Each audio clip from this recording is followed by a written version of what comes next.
今次同大家分享一件和田紙料，題材係金蟬。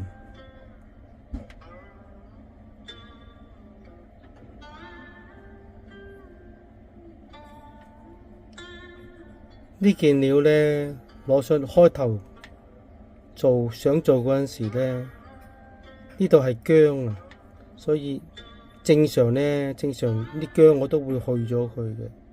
但係呢個薑呢，係玩得靚嘅，玩得潤嘅，所以幾特別啊！特別可以做蝦毛啦嘛，即係蝦毛皮咯，當係蝦毛皮咁，所以留咗喺度。呢啲位置都冇喐過嘅，淨係呢啲位置代表隻腳啊嗰啲做咗，塊面都係，但係其他都冇喐過嘅。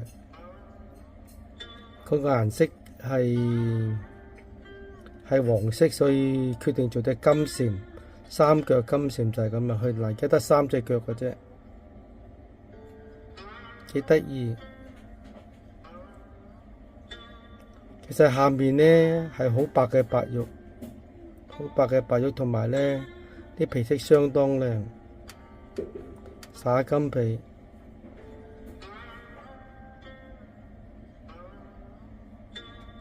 皮色好靚，嗱，好似就算呢度都好靚。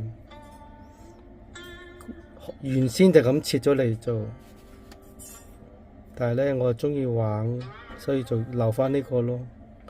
效果都可以嘅，令人滿意。